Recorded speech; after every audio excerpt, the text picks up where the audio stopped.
পাকিস্তান এই মর্তভূমিতে হবে না, পাকিস্তান হবে পাতালে। উনি এমন একজন ভক্ত, কারণ প্রহ্লাদের পুত্র বিরোচন, বিরোচনের পুত্র বলি। দেখেন, ভক্তের পুত্র অসুর, অসুরের পুত্র অসুর, অসুরের পুত্র ভক্ত, ভক্তের পুত্র অসুর, অসুরের পুত্র অসুর। দাতা হয়েও আসুরিক মানে অসুরিক প্রবৃত্তি হয়ে গেল। উনি পাতালে যখন প্রবেশ করবেন, এতই দয়া করলে প্রভু, একা একা থাকবো আমি ওই পাতাল মাঝাবে না, তুমি একা পাতালে থাকবে না।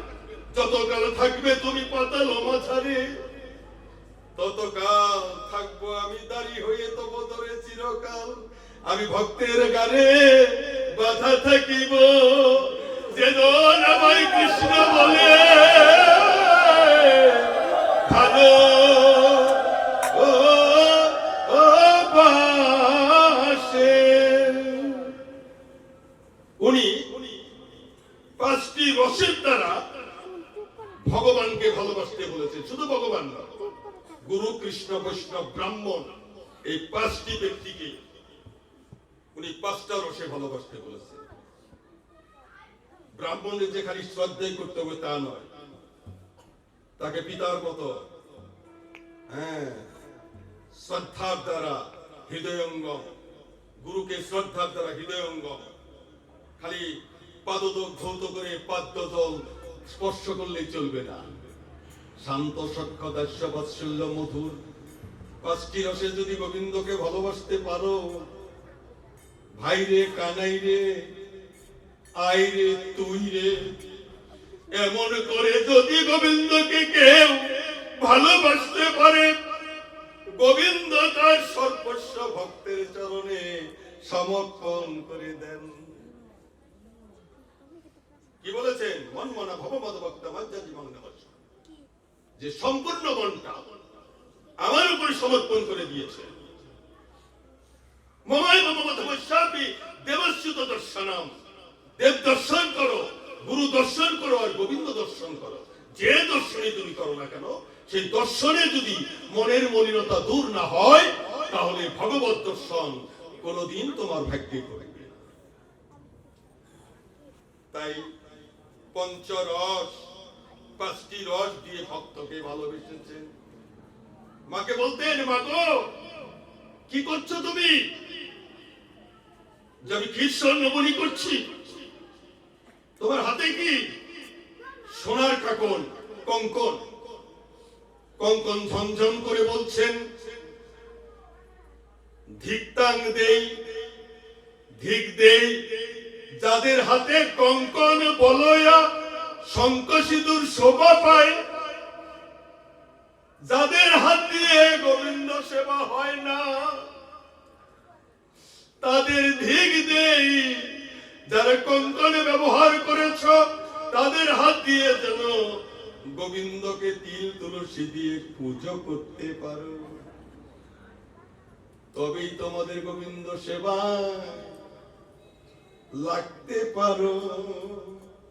এই যে হাত, মা বলছেন, এই হাত দিয়ে গোবিন্দ সেবা করবে আর বদনে কৃষ্ণ নাম করবে।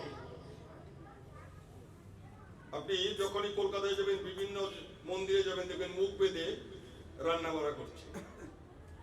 যদি মুখের থুতো ওই খাদ্যের মধ্যে পড়ে, আর সেই মুখ যদি খালি থাকে, আর সেই মুখে যদি হরিনাম থাকে, তাহলে কোনো দোষ হবে? কোনো দোষ হবে না। যদি মুখে হরিনাম থাকে, সর্বক্ষণ হরিনাম থাকে, সেই হরিনামের অমৃত যদি সেই প্রসাদে পড়ে যায়, আমার গোবিন্দ করুণা করবে তোমায়, এই প্রসাদের ধন নেবে গোবিন্দ।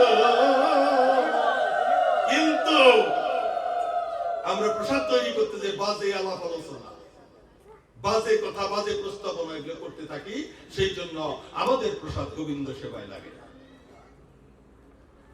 তবেই দেখবে ওই হস্তের প্রসাদ তোমার গোবিন্দ সেবায় লেগে গেছে। তাই আজ আমরা সেই মহারাজ পরীক্ষিতকে প্রশ্ন করব, আজ চতুর্থ দিন, 4 দিন কৃষ্ণ লীলামৃত শ্রবণ করা হয়ে গেল। প্রভু গো, আমি আমার নয়নে এক বিন্দু জল দেখতে পেলাম না কেন? দেখেন কত চমৎকার প্রশ্ন করেছে।